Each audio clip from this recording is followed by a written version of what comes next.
All good. Well, this is a special edition of Tonal Tapestry, as we have on today's show, Electric Tapestry. Welcome, guys. Sure. Thank you. Now, I was pretty buzzed out when I was talking to Nick, obviously, because he has the same name, first and last name, as my brother. And then we found out that we had, Tonal Tapestry, Electric Tapestry. It was quite a buzzy little synchronization there, eh? Which kind of led to this, So I've been quite excited about it because I've been listening to you guys quite a bit as well. Just your first couple of EPs, Origins, and what was the second one? Sorry, Adrift. Adrift. Now that was my favorite. Sorry, guys. So I've been listening to Origins and Adrift. Adrift, honestly, it's just the structure of the journey of the EP is like probably one of the best I've heard from like an independent band. As of late, as I was really, really impressed. And I was just wondering, it's such an eclectic, like juxtaposed sort of amalgamation of genres and sounds, what sort of led to that, sort of post-rocky and like sort of poppy folky almost to, a big sort of swirling sonic washing machine. Like, how did you guys get there? Maybe not being really aware of it, like just sort of liking quite different music, but just sort of finding the sweet spot where we agree on things. So, like, because I mean, like we're all fans of Tool, but also I don't know, some indie pop and then some classic rock stuff, and Pink Floyd I think is another band that we all like. Yeah, and I don't know if you can hear that, but I don't know and then like one of my favorite bands is Deer Hunter, but I don't know if anyone else likes it. And what's that song? You like Primus theme, Aaron? yeah. Jilly's on Smack. Yeah. When you've got 5 people, obviously like our bassist isn't here, but when you've got 5 people and right. So I was just wondering, so which one of you guys is the guitarist? So Aaron, Nick, and Jeff. Or Jeff? Yeah, 3 of us. All 3. But which one is? So you've got a drummer, a bassist that's not there. Yeah. And 3 guitarists. And vocal. Yeah. So which one's the guitarist? Sorry. There's 3 of us. Yeah, all 3 of us play guitar, and Nick and Jeff, they do vocals on there. Yeah, so we kind of mix up the guitar parts. It's sort of like whoever, So we like jam bits and pieces together in the different songs, and that sort of leads to some of that, the variation. So do you guys have like, say, one guitarist will have an E and A string, the other guitarist D, G, B, E? I'm sorry, I'm just trying to figure it out. No, I'm kidding, guys. What it reminded me of straight off the bat was Mogwai. It creates that massive texture sound. Radiohead do that as well. I think you guys do that really well. And I didn't actually, when I was listening to Adrift EP last night, I didn't have that in mind. And then just going through it again today, you guys just place really well. How did you guys find each other? I think me and Aaron worked at the same place. We worked at a school together, and I think just before he left, I realized he was a Mastodon fan. I was like, no shit, you like Mastodon? He goes, yeah, I'm learning one of their songs. And I was like, no shit, you play guitar as well? We should have a jam. And we started having a jam at my house, my garage, and just drums playing on the cell phone, down in the garage. Yeah, we're noodling away over it. And there was sort of an interest in post rock because it just almost straight away I felt, because I've always liked kind of post rock, like Godspeed, You Black Emperor, and Mogwai, and a couple of other bands like this.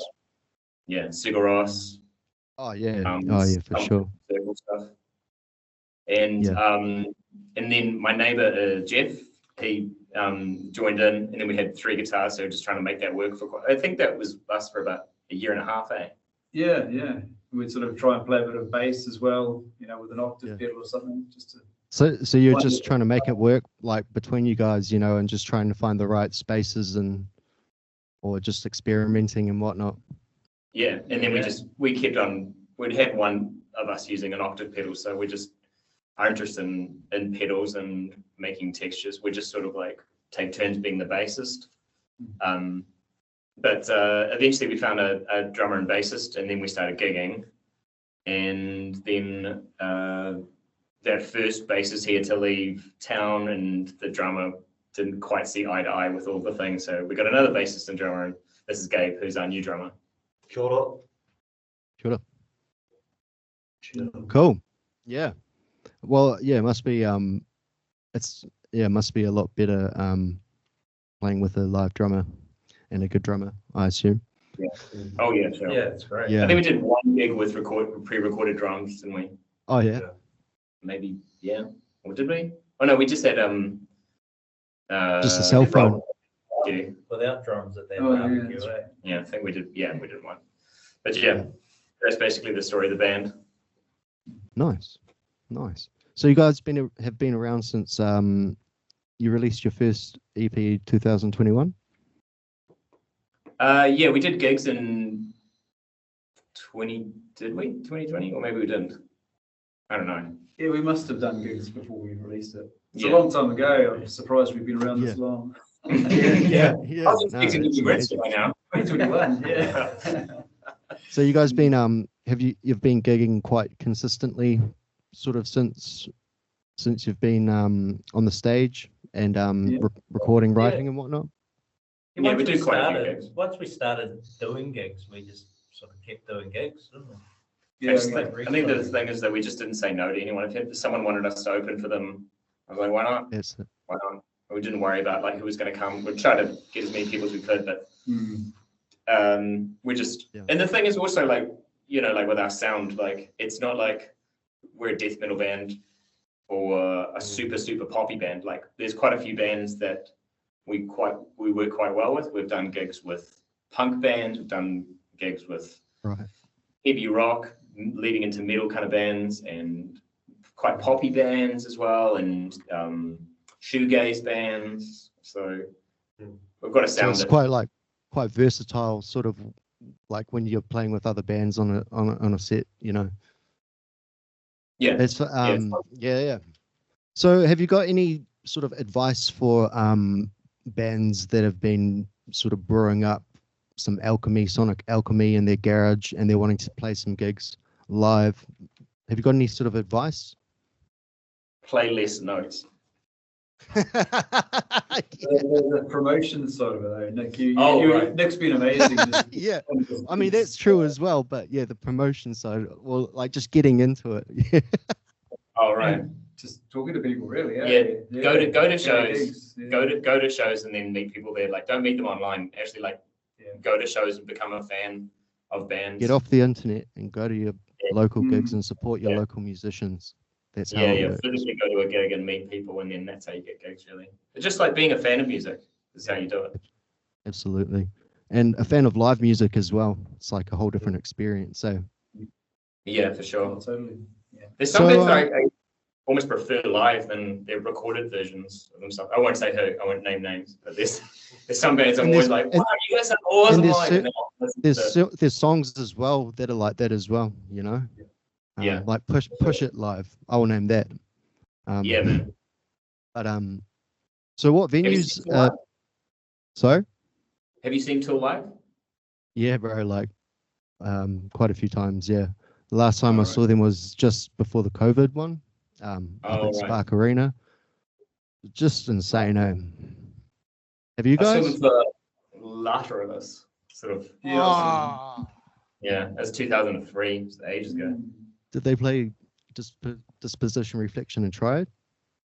I don't know. Like it was a quite a eclectic sort of set list. There's a lot of Yeah. Lateralus, but yeah. some old school stuff as well. They had like some puppets at some stage came in, and some people that were hung naked, like upside down by their feet, coming in either side, like a man naked and a woman naked, and they twitched with the music. It was very bizarre. And then they like, first of all, people wore their pops, and they came in and just like naked people. And then they just sort of danced to the music upside down, totally naked, and then just went again. Just for one song. Just for one. Yeah. Just for one song. I mean, and the puppets came in for one song as well. Good idea, actually. And during the whole gig, there was 2 massive screens with some crazy shit happening. Like they had VJs, so the music you were seeing kind of connected to the visuals. It was all very good. It was a very cool show. So did that like did seeing gigs like that sort of make you think about sort of how you appear on stage in terms of performance wise, or do you just sort of get out there and do your thing? Wherever possible, I do like to have the visuals playing, or like a projector playing with us as well. That because I teach visual art and film and stuff, so I kind of like if it's possible to have a projector with some crazy stuff. I like it because we don't have a front man really that's like just got a microphone running around and stuff. So I think having the visuals, like Tool uses it, it sort of gets rid of the need for that. And also people can't help but look at a screen, and then they're there in front of you, and then they're looking down and up and down and up. Creates a bit of an effect. Yeah, and if they're in certain like states of consciousness, it might be beneficial as well. Yeah. So new EP. What was the process of like? I was just interested. Worship Across EP. Yeah. Where did you guys like? What was the process? So this is being released on cassette tape, which is actually coming back, and a lot of people are doing that. I've looked into it, but I was just wondering, where did you like? How did you guys sort of get the production done for the cassette? Is there like a certain spot that you go to? No. Or do you just do it all DIY or? DIY. I just got I went to a retirement village and I bought some old tapes. True. Like it's like it's so sacrilegious, but it's like Bible stories on these old tapes. And I just recorded over them. Only on one side. The other side still has the Bible stories on it. Cool. And sometimes they're like traditional Irish songs like Dougal McHaggis or something, and it'll be like I must have bought I don't know 40 cassettes of traditional Irish music, and then 20 Bible cassettes. Because it's like so much more expensive, and actually it's quite hard to find like cassettes. So when I was looking into it, it's that's a good way to do it actually. Yeah. Are you sure no one's going to miss the Bible ones? Or? You just need a piece of plastic to go over the top of the little edge that stops you from recording over the top of them. So you just put a little bit of tape over the top. Yeah, sellotape trick. And then you can record over it. Excellent. And the artwork, obviously, on all of the EPs, I've been fortunate enough to see the latest artwork for Worship Across, as well as Origins and Adrift. So who's the artist? That would be me. So yeah, it's just some of my paintings that we've put in there. There's a tiny bit of AI that's gone on to the Worship Across one, but just a real subtle bit on there. So it hasn't sort of changed it very much from the initial painting. Now that's all good, kind of like it's sort of that like not using just AI as like the whole thing. It's sort of like in conjunction or just like finishing it off, it's Yeah, totally. Like I quite enjoy getting just drawings, paintings that I've done and putting them into the likes of Stable Diffusion and which is just an AI image generation, and fiddling around with it. So keeping the overall feel and composition of the original work, but sort of changing it and adding detail and just doing all sorts of wonderful things with it, but still trying to stick to what is my sort of thing rather than just some generic AI like you see so much of out there. But the first two EP covers, yeah, they were just paintings. Just paintings, yeah. They're amazing, man. You can actually, yeah, you can see like the texture, the depth on it. You know, it's just like beautiful stuff. And I've got to say, I really like Warships Across as well. It's nice and smooth. And I really like your colors as well, like your palettes. Like, yeah, it does suit the music. Were they painted for the music or just sort of matched? Yeah, no, they were EP? painted well before the music. Yeah. And yeah, it just sort of fits quite nicely with what we were doing. I guess part of it's a similar inspiration in the world that drives the music is what drove the art as well. My sort of perception of the world. True. Are there any artists that you're influenced by, sort of, any like stylistically? Yeah, Hieronymus Bosch is quite a big influence. He did some weird stuff in the Middle Ages of depiction of hells and heaven, pretty cool stuff. Scare the shit out of Dutch people in the Renaissance. Way back. So there was that. I was into H.R. Geiger and Dali and the likes of that as well. Some contemporary ones as well. I'm quite enjoying Michael Hutter's work at the moment, which is this kind of weird, surreal stuff with funny little nude characters and things. It's quite interesting.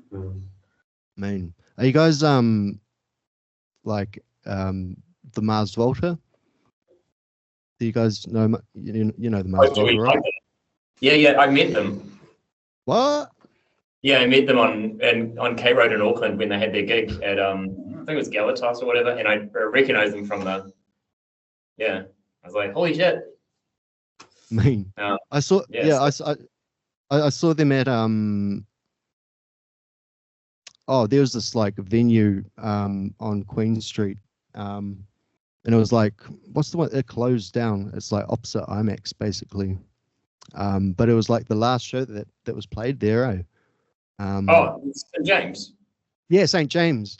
And I couldn't believe it was closed after that because it was like the best venue that I've been to, you know, at that point. I don't know what was wrong with it. It was such a funky, it looked like a kind of a place where you'd watch 70s porno in a cinema or something. It's like everything's so orange and red. I did.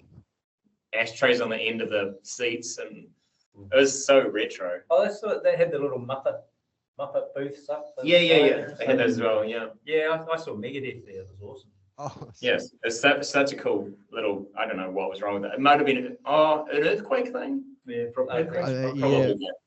Yeah, because they had that like that upper like bench as well, like the upper seats, you know, and like I remember at the Mars Volta gig, like I sort of smoked a cigarette a bit too fast, and I had to take a little sit down, and I went up, somehow managed to like walk up into like the seated ticket area, which you're supposed to like, you know, specifically buy. And then I just got to sit down and enjoy them from like the best view for the rest of the night. So nice. I mean, the moral of the story is just go out and see. Yeah. Now, Mars Volta were great. I liked it at the drive-in as well. Yeah. Sorry. What I was gonna say is, I love. Yeah. They had an artist for a few albums, for like the like Amputexture, Octahedron, and stuff. And and that sort of stuff is quite cool. I thought the artwork was Hypnosis, like Storm Thorgerson, the guy that did a lot of Pink Floyd stuff, but then he died. I think he did. I think he did Deloused in the crematorium or whatever that the one with the man's face, and it's Yeah, that's done that's a by good one. yeah. But I think that's done by Storm Thunkson when he was still alive. Oh, that's cool, man. I like the Amputexture one. It's just like I don't know. It's just you've got not like what's happening, but it's Yeah, great, it's really it's real trippy. yeah, real yeah, trippy. yeah. No, So I what like are it. your so what are the venues that you guys play at locally? Well, I've got one gig coming up at Valhalla. Valhalla's kind of it's a metal gig. It's a metal venue, or at least like traveling do metal bands. They always play in Valhalla, but you don't have to be a metal band to play at Valhalla. Where else have we played? Moonbar. Yeah. So Meow. sorry guys, is Valhalla, is that the one? Will you be playing there on the 12th of October? Now we're playing Meow on the 12th. Meow. Oh, yeah. Yeah. But Cool. Valhalla is I've probably played at Valhalla the most. And then possibly second to that would probably be Moonbar, which is in Newtown. And then we've done a couple of gigs at Meow. Is this our third gig at Meow? I think so, yeah. Yeah, it will be, yeah. And we've been lucky enough to play at San Fran a few times, just because of some strange last minute cancellations of big rap stars. There were 2 rap stars that like were stopped at no,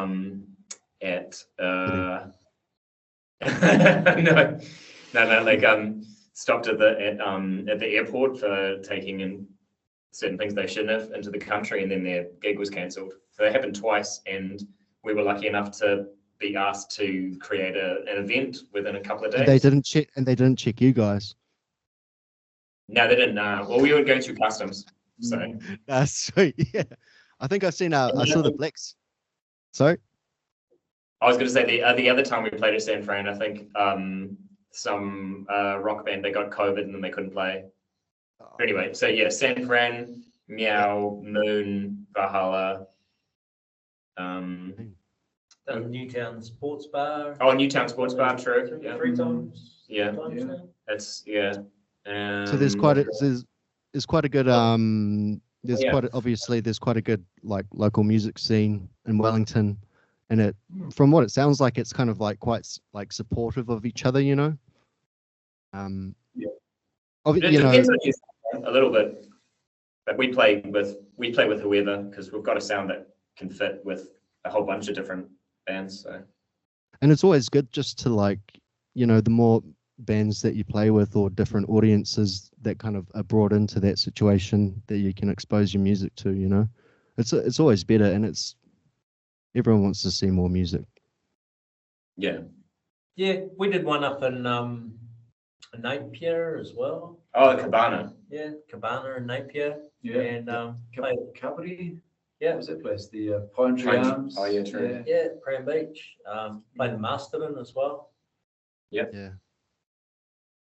I haven't really been around.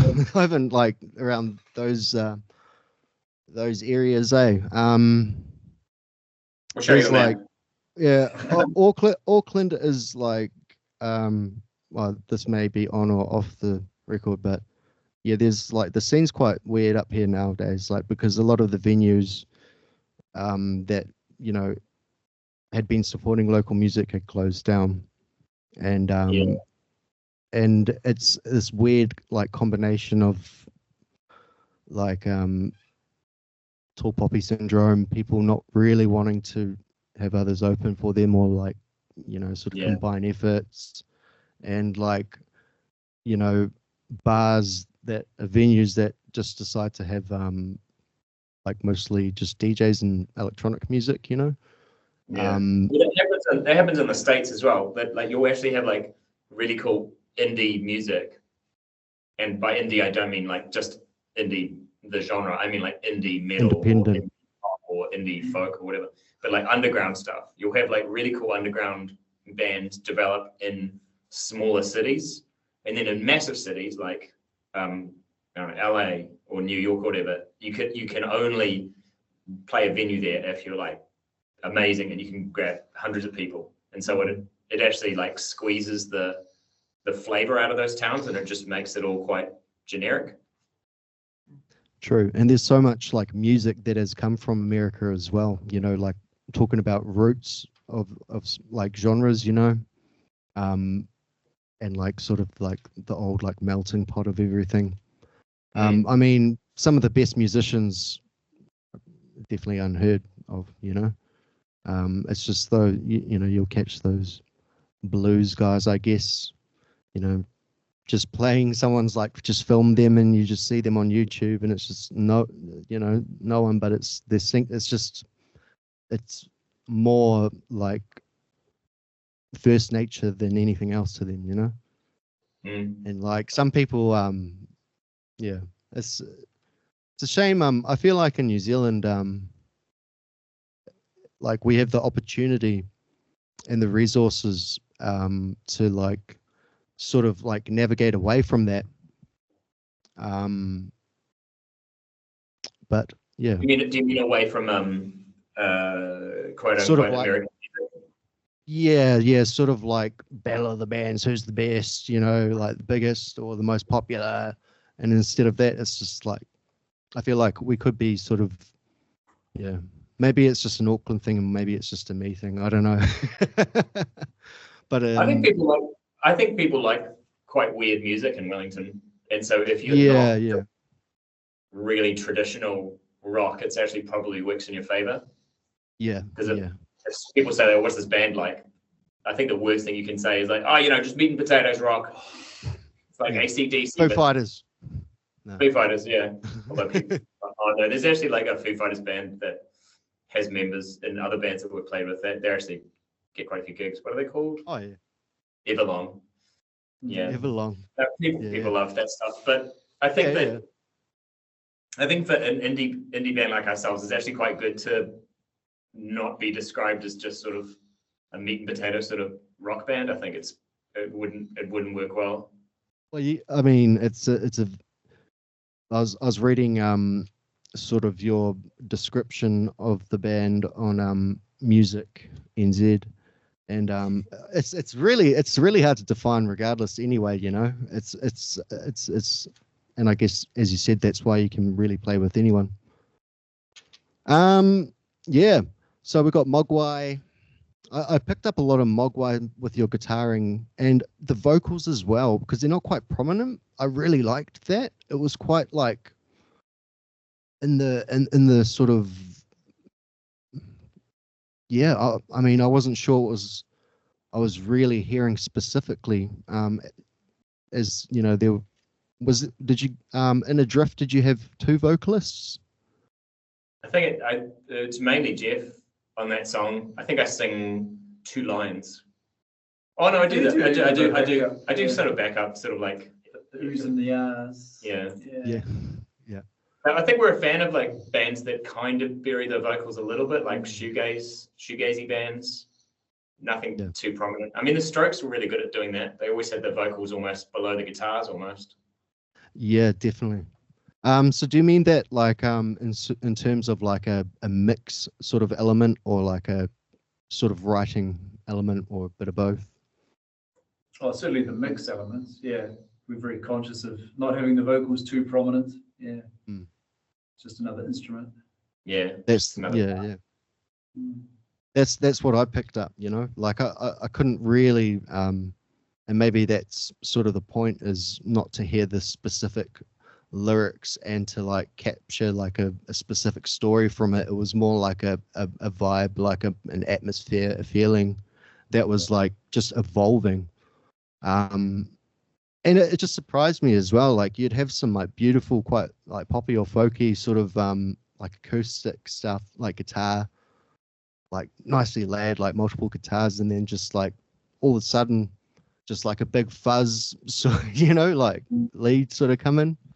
But at the same time, you've just got the vocals interweaving. Well, you can trick people that way, eh? Like people can sort of like, oh, this is quite a nice song, and turn it up louder, and then yeah. That's what I did.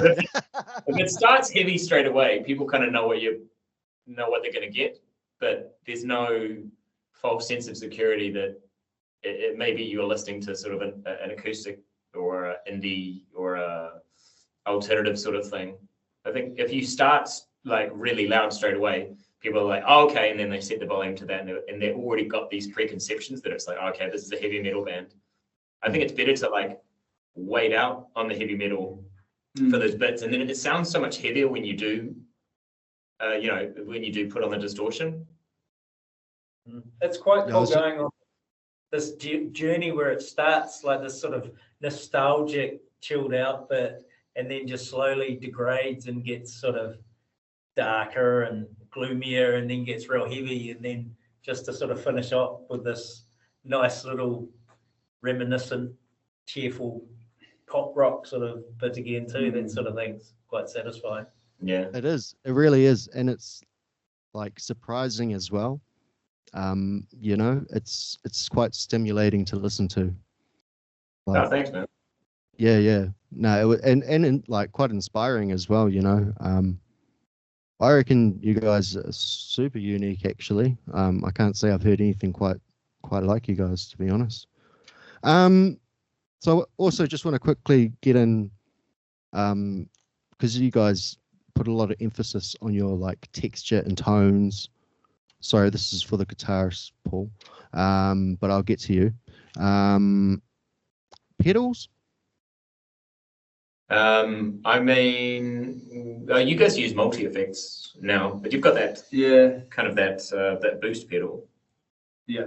So like just the old Boss ME25 or something like that, one of those multi-effects pedals, and I've just got a boost and overdrive, which I just put over the top. And I use a bit of vocal on my effects, vocal effects as well. Which, Yeah. bit of echo, reverb, that kind of thing. Delays and stuff. Yeah. And Have you guys got? You had a massive extension of pedals. Yeah. I had all these pedals, and then I found it easier just using the Boss sort of live. And even though I've got loads and loads of effects available, I tend to use the same few patches really, and using it like in a manual mode, so that rather than just I'm loading this patch or that patch, I can kick in some distortion on it or add a flanger to it. In a real manual mode.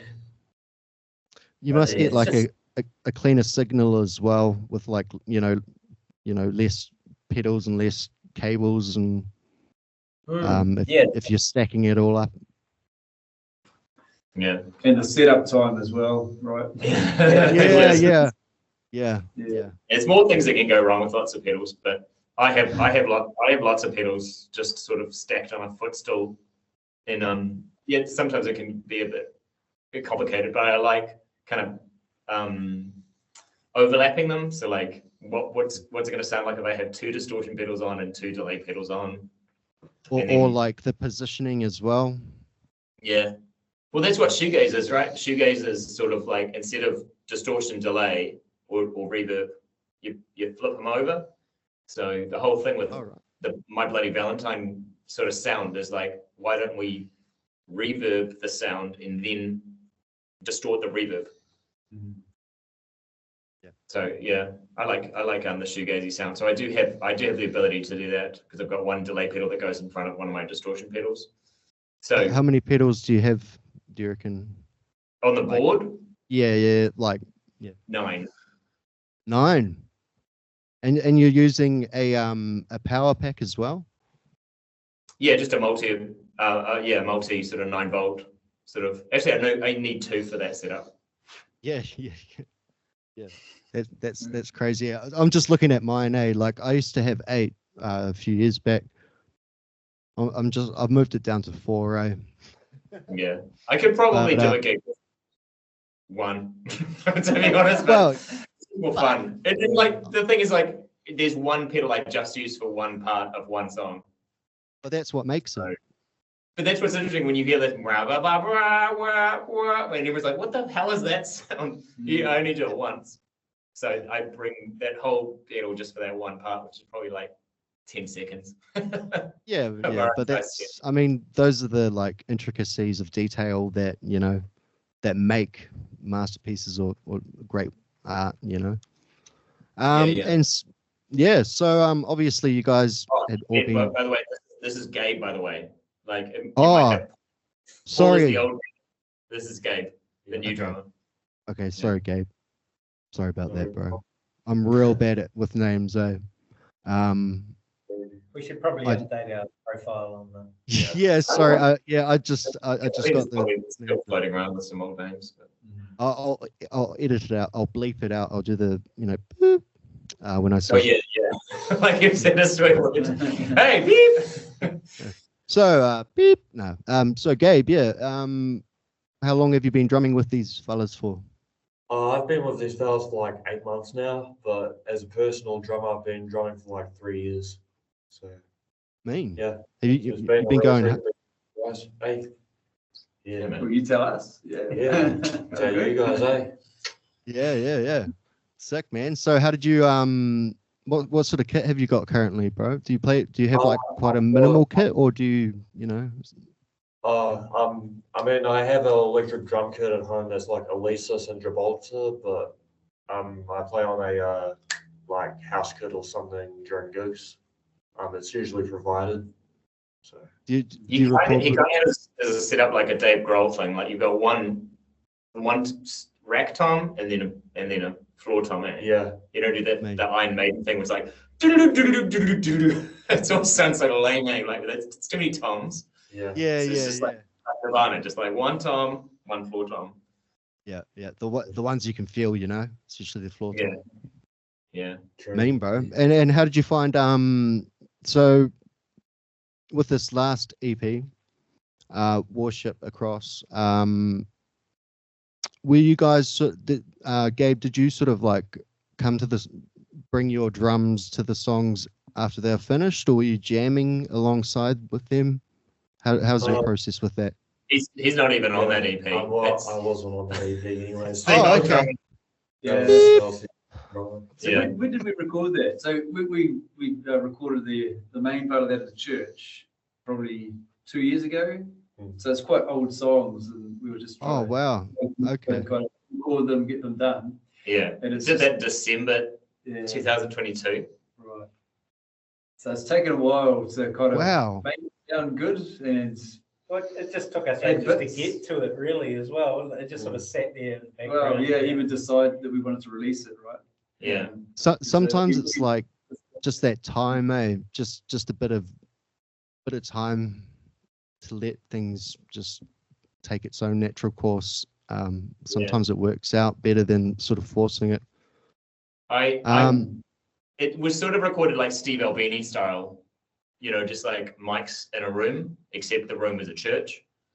Cool. So That's we awesome. recorded at St. James Church in Lower Hart.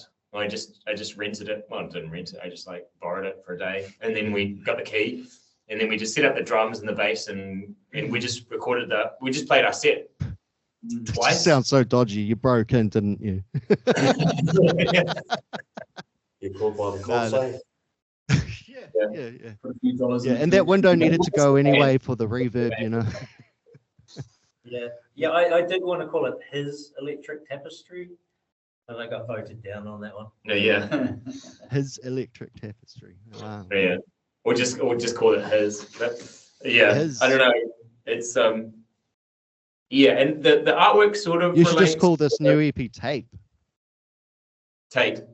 Yeah, because it's being released on tape. And Oh right. Oh yeah, sure. sorry. Yeah. Yeah. So yeah, I guess. So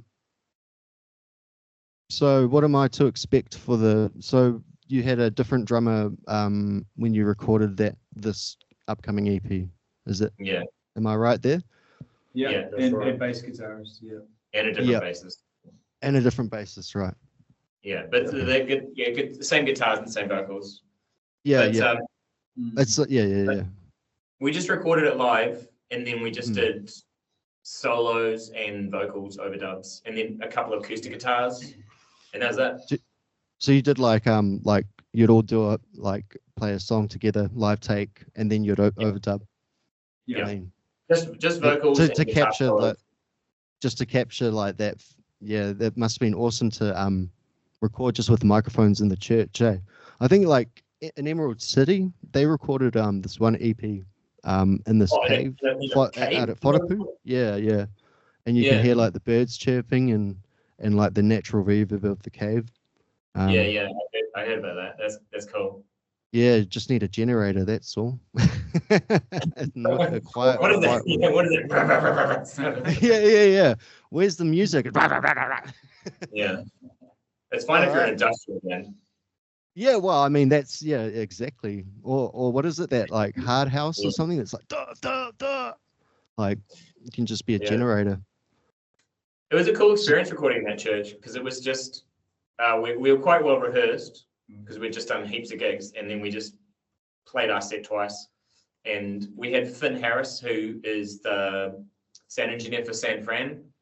We just paid him to come for a day and set up these really nice condenser microphones around the church. And then he set it to Jeff, and Jeff did his magic and mixed them. And then we, just because there was quite a few things going on and we wanted to sound as good as possible, we asked our friend Jackson Kidd, who's the drummer in Voodoo Blue and the vocalist in Adult Friends, and he mixed it for us and mastered it and at Massey University. Cool. Yeah. So you do a bit of the audio engineering or mixing side, Jeff, is it? Yeah. Bit of the post production sort of side of it. Yep, that's right. Yeah. So I just use Logic with the Apple setup, and I've been doing it for quite a few years. So slowly getting better, and I think I can definitely hear the difference as you go back to the original albums. I really hear my fuck up. It's like I have a mate that's like great at he's a great sound engineer, and I always ask him, hey, what's the, just teach me how to mix. He's just use your fucking ears. Yeah. But it's true. It doesn't work with some musicians because some musicians are deafened to certain frequencies as well. I'm sure I'm deaf from being bands, so there's certain frequencies I'm. And you listen to the same thing again and again when you're mixing it, and you just totally lose perspective. So it's quite don't do your mixing late at night. You gotta leave it for a while and listen to other stuff, and then sort of rebalance the senses. Because if there's anyone listening out there or watching or both, make sure when you're mixing you always take breaks and listen to other things, because you do actually start to go, like, you lose your hearing or the crispness to the frequencies when you're mixing, and then you start to make bad calls. So shot for that, Jeff. That is a good thing to bring up there. Yep. Cool. And what's this no, sorry guys. What's this comedy gig that you guys were talking about? Whereabouts is that? So this Thursday, we've got a mate's band called So Keen, and they're doing an album release, and they're all really funny guys. And I went to one of their gigs. We had this dumb idea of doing comedy between bands, and so the lead singer from So Keen, who plays the acoustic guitar, he's going to do a 5-minute comedy set. And he said, I'll do one if you do one, so I'm going to do one as well. And then we've got a real comedian. I can't remember their name right now, but another band, Side Eye, know them. And so there's going to be 3 comedians, 4 bands. So there'll be just between the bands, very quick. That's what we're setting up. That's awesome. Yeah, in front of the bands, just doing stand-up. That's great. I'm a massive fan of terrible stand-up, like awkward, cringe, not funny. To the point where it becomes funny again because it's so terrible. Oh yeah, well, I mean, like Ricky Gervais sort of stuff, but he's actually great, But I guess have you seen Kill Tony? I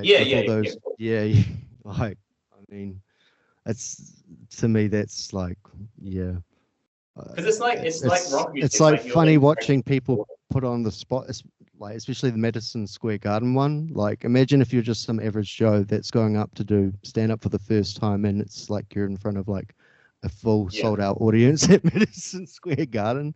Yeah. And but everyone's funny in their own weird kind of way. I mean, it's not about telling jokes. It's just about being amusing, and I feel everyone can be amusing at least once for a certain amount of time. I think Like comedians can once in their also- life. Yeah. It's like everyone's got one good song in them. I think everyone can be amusing in some sort of way. You have to be. But I guess comedians are just better at it, and they can sort of like time their jokes, but also it's interacting with the audience, so it's a little bit like It's like it's a similar craft to being a musician, but it's a different craft, I guess. yeah, That it's just engagement. That engagement and like sort of, I guess the more you do it and the more you work on it, like you just sort of refining everything. Yeah. So comedy is like improvisation a little bit. I forgot to say, like on Worship Across, there's 2 improvised tracks, which is kind of unusual. So the cool. last 2 like tracks, so full 2 jams, like basically. yeah, pretty much, yeah. Like one's just like us. It's kind of written by the old bassist. He's kind of written a song, but it literally every time we played it, it's different. It's heavily improvised. Yeah, we never quite knew what we were doing as guitarists. Yeah, he knew what he was doing.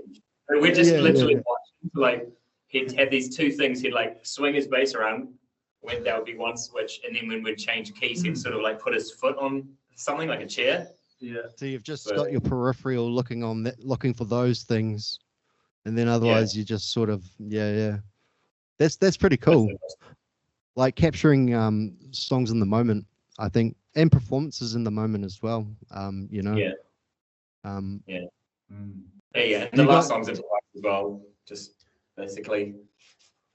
So is everything like in terms of like the guitar melodies or the guitar work? Is everything pretty much written note for note, or do you sort of like approach things with like a general idea and then just let it breathe? Depends on the song. Yeah. Like depends who's written it, Or not written it. Yeah. Probably. So Hard to decide. yeah, I mean, there's some songs that I've written that I've literally said like, I want you to play that note, I want you to play that note, and it'll work out. But it usually just sort of changes anyway as you play with a band, and then we'll go back later and be like, oh yeah, I know how you asked me to play that, but like I found something else and it sounds better. And sometimes having the 3 guitarists, because we don't have set roles there. You're doing rhythm, you're doing lead. It's sometimes we do sort of juggle it around and it takes a while to figure out who's going to do what, basically. And like the space that's being filled like sonically as well, and all that. Yeah. Like, that's what I'm amazed by, to be honest. Like, yeah. Yeah, well, when it all comes together, that's where we get the tapestry from. It is this sort of tapestry of sound, basically. And Nicely woven, that's for sure. Yeah, definitely moments where we hit that spot. And there's other parts where there's not. Where it's like, You hear our jam, yeah. yeah, there's a couple of bad notes. The thing is though, like even with a jam, right, or those 2 improvised tracks, there are some parts that are like kind of a bit wrong, but like the second time you listen to it, it just becomes part of the song, and it's just like that's the part where the band just sort of screws up, and they all play a weird note. That is what it is. It's the blue note, whatever, you know. Yeah, the brown note. Yeah. Yeah. Oh, that's my favorite note. I Yeah. can't, but like I got rid of that pedal that reached the octave that low, unfortunately. Oh, I do, yeah. Yeah, I kept shitting myself. So whereabouts is the cassette of Worship Across going to be available? Where can I buy that? Oh, we were just going to sell them at and shows. No, we'll put them on Yep. Bandcamp. Oh, true. Okay. I reckon. Yep. Mean. We'll try and sell some stuff on Bandcamp. Yep. So that could be an option. Yeah, You've also got your first 2 EPs up on Bandcamp for sale as well, right? Yeah. I think Yeah. I just brought Adrift. Thanks. Oh, sweet. Awesome. Oh, We're going to Yeah, put the love other 2 EPs. One we're going to release on vinyl, and the other one on 8-track. You guys, Yeah, eh? this one on Nintendo. Bro. I was like playing Doom, listening to. Sorry to talk about tool heaps, but like I was playing Doom 2, listening to like Lateralis and like 8-bit. It was so much fun. It was actually awesome, Nice. like listening to the Grudge and 8-bit, like just like mowing down demons and stuff. Yeah, man. Yeah. I like that 8-bit sound. Could Yeah. it work? Oh, bro. I ended up listening to the whole album in 8-bit. It was like, oh, that's kind of cool. Yeah. And then I basically dedicated the rest of my career to 8-bit music. Yeah. So yeah. I was just wondering, sort of like, just quickly going back to the drums with you there, Gabe. Just yeah, like, so do you guys, your set lists a variety of all, like, you know, all the songs across? So you've just kind of come in and just started like learning, like just jamming along to them, or do you practice at home and then bring it to the band? I do both. I mean, my dad usually brings me a few elements that I could work on too. Like if things don't sound right, I usually, get my dad to fix them up for me. Upgrade them. So yeah, and I pretty much am doing that all the time nowadays. Yeah. We've got a few new songs we're doing as well, so Yeah. brought the drums for that. Well, our set list is mainly new songs now Yeah. that we've written with Gabe. So Yeah. Oh, cool. Oh, so they're like not even on. They won't be on this upcoming EP on Worship Across. yeah, No. You guys are. yeah, We've got more to come. yeah. It's a hard. Sorry, this is like I'm trying to like figure you guys out, and it's like having to like. So you wrote songs from when, and you've got new songs from here, and Yeah. Sorry, Sort of bro. random. no, it's great. But I'm coming down for that for that gig on the 12th of October, eh? Oh, Whereabouts nice, was- mate. Whereabouts was that again? Yeah. Yeah. Meow. Yeah. And are you playing with any other bands? Yeah. We're playing with the Dead Zephyrs, who were like the winners of the Battle of the Bands last year. Cool. And Amazing. Mr. Unit, which is like a real classic band. Like we've done a few gigs with them, they're good mates of ours. And they kind of play like kind of classic rock, kind of punk, a little bit like Iggy and the Stooges, I guess. They sound like Iggy and the Stooges. And also this awesome band called Damn and the Dirty Humans, which are kind of like Caius, Queens of the Stone Age, Deftones sort of sounding. They're really cool. And they've got 4 vocalists. Oh, it sounds like a nice eclectic sort of variety. I'm Yeah. looking forward to that, eh? I haven't been Yeah. to Welly. I haven't been to Welly in like 10 years, I guess. So I'm looking forward to.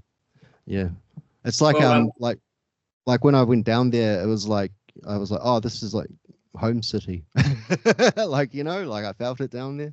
So I'm really looking forward to coming back down and seeing you guys. So Yeah, man. Yeah. Awesome. I'm just intrigued to see how you guys perform live.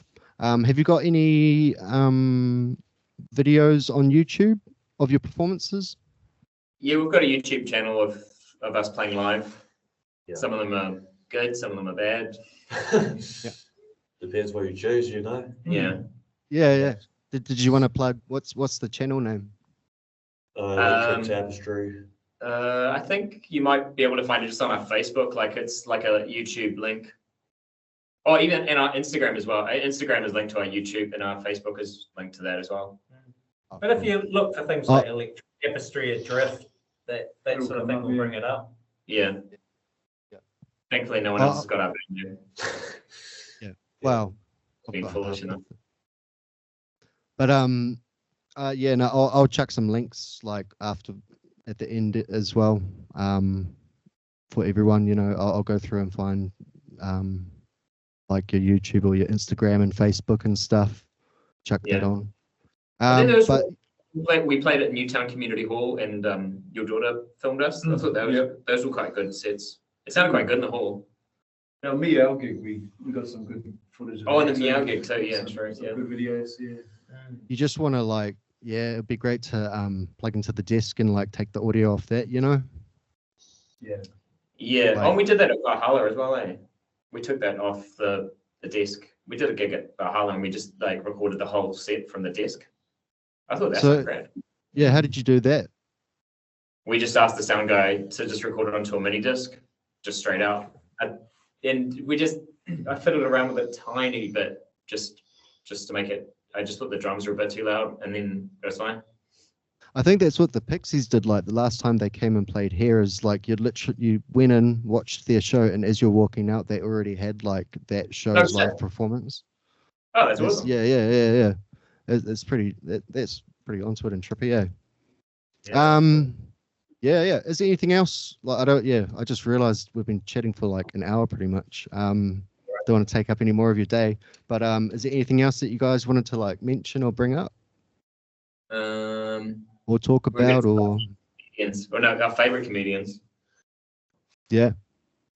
Your favorite comedians. Okay, so right. Who are your favorite comedians? Around the room, Dave Chappelle. Yeah. Nice. I was going to say Bill Hicks, but we already mentioned him. I guess I don't know. He's quite a controversial figure, but I still quite like Joe Rogan. He has his moments. He has his moments, right? He does. Yeah. He just did a special. I don't know. Oh, okay. I haven't seen that one yet. Actually, yeah. I might watch. That might be tonight. Yeah. All right, Gabe. Favorite comedian? I don't know. Depends. Maybe Rowan Atkinson. Oh, yeah. Oh yeah. Yeah. Good call. Yeah. He has no A to Z.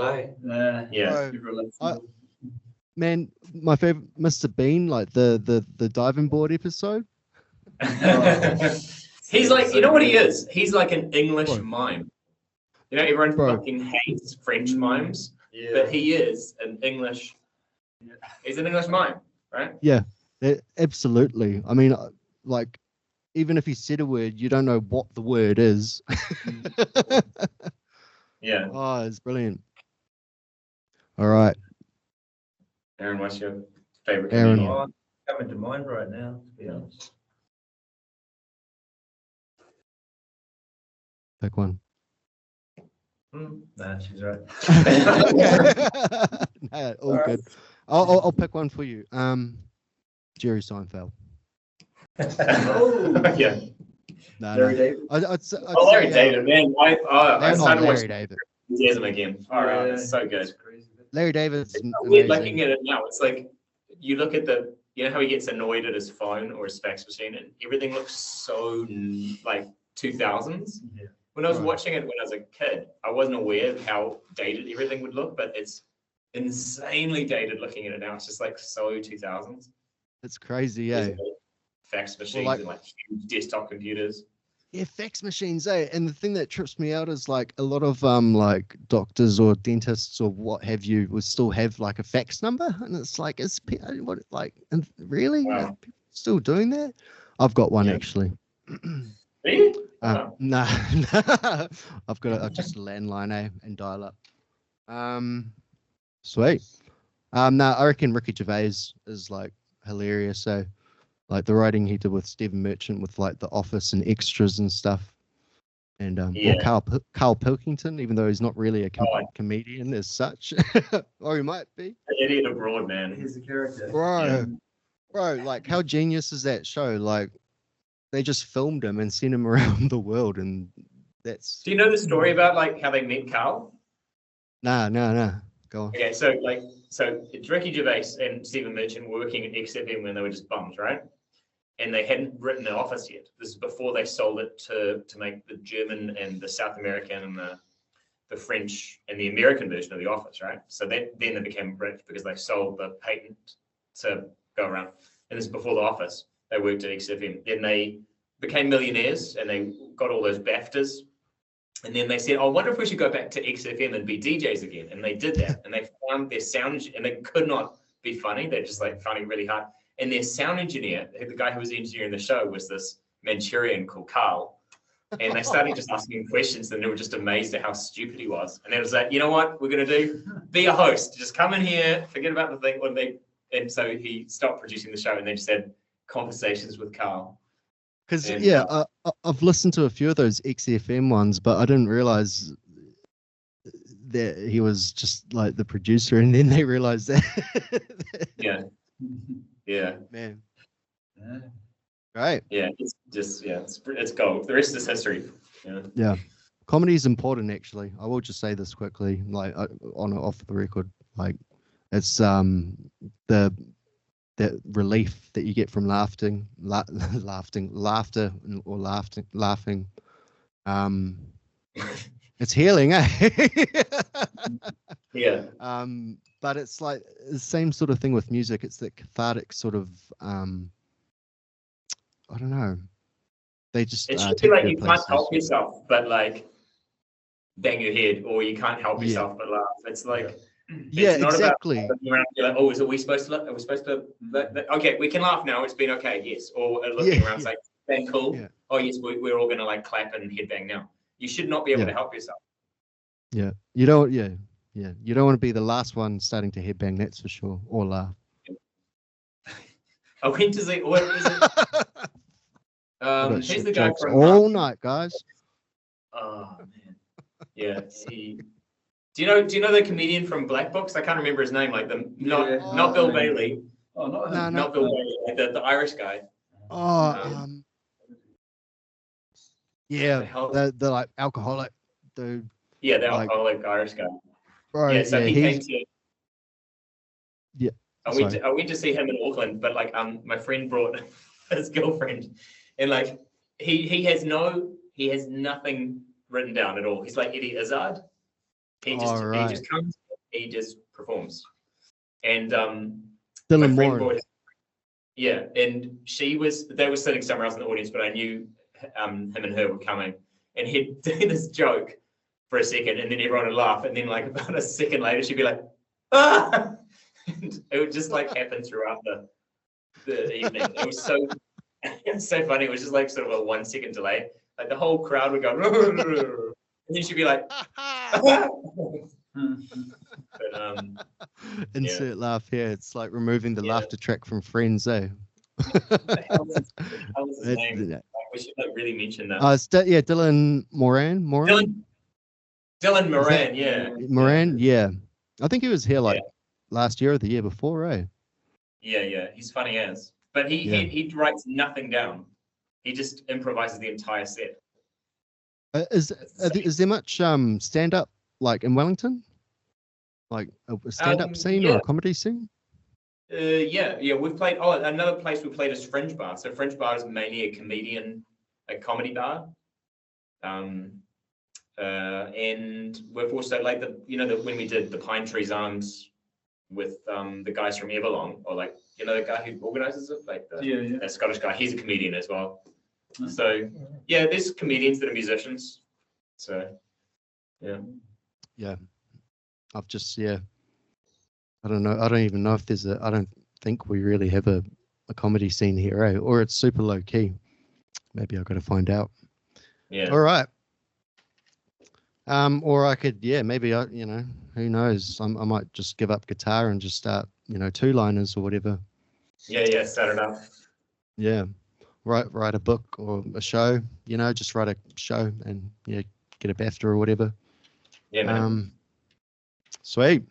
Is it? Yeah, I think we've covered everything. I'm going to edit out all my super awkward stuff, so don't worry. I go through and painfully like refine this. Like all my conversations are kind of like this. I'm not like the most experienced interviewer, but I'll make it look nice for you guys, and I'll just get the points up there and like I'll promote, like just have links and so are you okay with me using the